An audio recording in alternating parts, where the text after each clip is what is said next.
Bonjour à toutes et à tous, j'espère que vous allez bien. Je suis heureuse de vous retrouver aujourd'hui, dimanche 5 mai, pour la journée mondiale des sages-femmes avec Erika Vigorito, sage-femme en libéral à Marseille, dans mon émission Les interviews de Rebecca. Bonjour Erika. Bonjour à tous. Merci encore d'avoir accepté de participer à cette émission. On s'était vu dans les interviews de RBK, on avait parlé de l'allaitement, on avait parlé de l'accouchement, et aujourd'hui on parle donc de la sage-femme. Enchantée, c'est avec grand plaisir. Alors pour commencer, en quoi consiste exactement le travail de sage-femme et quelles sont vos responsabilités principales? Alors cette question est extrêmement vague. Le travail de sage-femme est extrêmement varié et complet et en fait chaque sage-femme peut l'agrémenter à sa façon. On a plusieurs facettes. Déjà, la définition même de la sage-femme, souvent on peut retrouver dans les textes qu'on est la reine de la physiologie. Donc on reste dans la, entre guillemets, normalité, en tout cas tout ce qui n'est pas pathologique. Donc nos rôles. Déjà, on peut faire tout le suivi de grossesse, du début jusqu'à la fin. Du coup, tout ce qui est préparation à l'accouchement, l'entretien prénatal, les dépistages de dépression du perpartum, donc pendant la grossesse et après du post. On peut faire le suivi aussi de bébé à la naissance, ainsi que les accouchements, parce que ça en fait en partie. On fait le retour à la maison, donc le prado, la pesée de bébé, les examens des premiers jours de vie de bébé et de maman. On continue toujours avec notre grossesse, avec notre trimestre de grossesse, avec notre rééducation du périnée. On accompagne les couples dans l'allaitement, dans les premiers temps avec bébé, l'adaptation, la diversification alimentaire, le sommeil, toutes ces choses autour de la grossesse et de l'enfant. Donc, dans les préparations à l'accouchement, chaque sage-femme est différente, on peut l'agrémenter. Il y en a certaines qui font de l'autonomie, du yoga, de la sophro, de l'acupuncture, et tout plein de choses variées qui est libre à chaque sage-femme. C'est ce qui fait la beauté de notre métier, on n'est pas toutes identiques et on peut choisir ce qui nous plaît. On peut faire aussi tout ce qui est échographie obstétricale, donc les grandes échos, que ce soit au premier trimestre, au deuxième trimestre, au troisième trimestre, les échographies aussi gynécologiques sous certaines conditions. Donc pareil, le suivi gynéco classique et du coup on rentre aussi dans tout ce qui est le suivi gynécologique de la femme, de son plus jeune âge jusqu'à la ménopause. Depuis dernièrement aussi on peut faire tout ce qui est avortement, donc toutes les IVG surtout médicamenteuses, avec certaines conditions et c'est en train de passer sous certaines conditions encore plus drastiques, les IVG chirurgicales.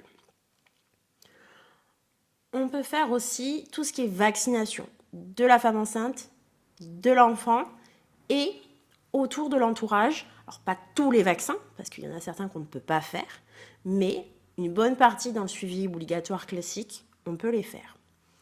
Dans le suivi gynéco, tout ce qui est contraception aussi, le frottis, le dépistage du cancer du col de l'utérus, la pose, le retrait d'implants, la pose, le retrait de stérilés, la prescription et le renouvellement de pilules. On peut faire beaucoup de choses. Effectivement, là c'est multifonction plus. Je suis sûre que toi t'en as oublié, non? Certainement. Si jamais on y reviendra. Voilà. Et donc quelles études on doit faire pour devenir sage-femme? Les études classiques, donc la première, la seconde, la terminale, le bac. S plutôt. S de préférence, parce qu'on doit passer par la première année commune aux études de santé, donc la première année qui regroupe médecine, pharma, dentaire, kiné, et après, non, pas encore les infirmiers, non, toujours pas. Toujours pas, et nous. Donc cette première année qui est commune, et ensuite, derrière, on a maintenant 5 années d'études, contrairement au moment où j'ai passé mon diplôme, où c'était que 4 en plus. Maintenant, on a 5 années d'études derrière, avec une équivalence d'un doctorat en première année. D'accord. Où on a une présentation d'un mémoire, en tout cas, et donc maintenant qui s'appelle thèse, maintenant, d'un mémoire thèse, à la fin de nos études pour l'obtention d'un diplôme. Toutes nos études, en fait, toutes les années d'études, elles vont on a une partie théorique où on est assis sur les bancs de l'école et une grosse partie où on est directement sur les terrains stage.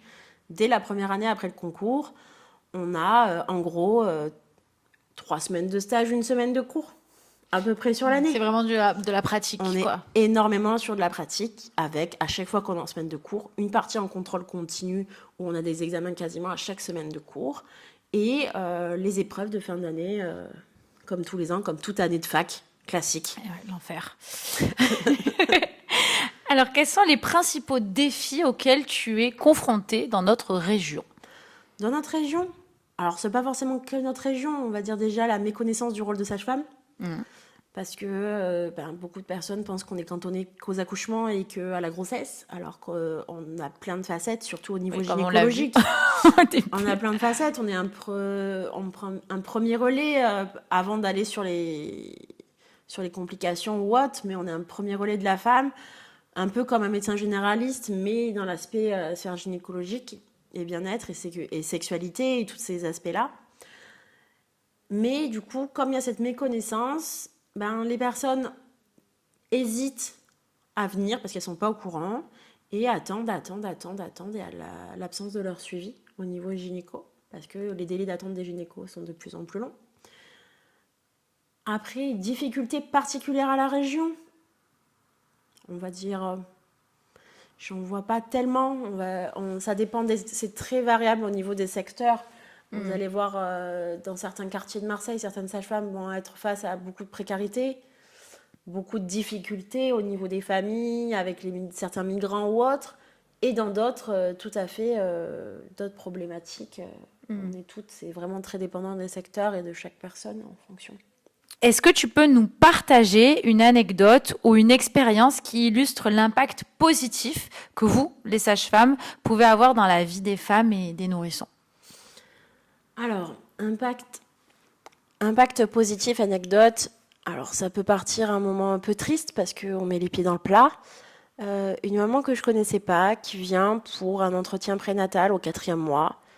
L'entretien où on parle de tout, on apprend à se connaître et on va aborder les points importants pour le couple, pour la famille et pour la suite des cours de préparation à l'accouchement.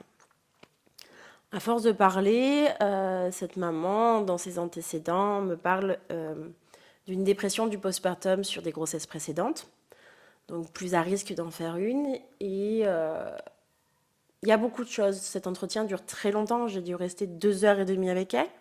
C'était pas fini d'ailleurs. Une grande détresse visible, je la revois le lendemain, convenue avec elle, seule, sans son mari.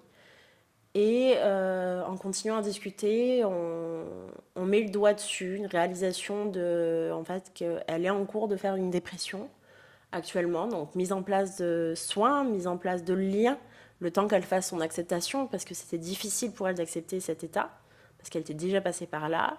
Et puis la grossesse avance avec son suivi, elle se prend en main, elle avance petit à petit, je la vois toujours régulièrement, et la naissance passe. Et même avant l'accouchement, avant la naissance de son enfant, elle sort de l'eau. Elle sort la tête de l'eau et du coup, elle revient avec le sourire et elle arrive à avancer tranquillement. Ça, c'est voilà, une petite anecdote, c'est un impact positif parce qu'on est là, certes, c'était pas de la grossesse, certes, c'était pas... Mais c'était une dépression psychologique qui, si on laisse traîner les choses, ça s'enfonce. On se retrouve avec une maman qui se met en fracture avec son enfant alors que c'est pas le but. Une détresse dans le couple et dans la famille et dans tout le suivi par la suite parce que on a plein d'études qui montrent que les enfants avec des familles où il y a des parents dépressifs, c'est compliqué. Ça coûte, en tout cas, entre guillemets, plus cher à la société de prendre en charge toutes ces familles par la suite que de les prendre en charge au départ. C'est pour ça que petit à petit, on augmente un petit peu les soins, les actes qu'on peut faire après la naissance des enfants et ça ne s'arrête pas là, tout le suivi. Donc ça, c'est la petite anecdote, la petite histoire qui est relativement récente. Mais tous les impacts positifs qu'on peut avoir, c'est quand on suit une maman en 2019 qui revient pour son suivi gynéco et qui vient hier avec sa petite fille de 5 ans et cette petite fille vient vous prendre dans les bras. Ça, c'est tout ce qui est le point positif. Et quand on voit les autres mamans venir pour chaque grossesse. Ça, c'est un point positif. Quand on voit le sourire des familles, c'est ça le plus beau dans notre métier, l'accompagnement des familles. Est-ce que tu as quelque chose à rajouter avant qu'on termine? Merci beaucoup. Ne négligez pas votre suivi. Ne négligez pas votre suivi, c'est important. Même si les délais sont longs, basculez-vous sur des sages-femmes, des médecins généralistes qui font du suivi gynéco. C'est important. Merci beaucoup, Erika. De rien. Bonne journée. Bonne journée.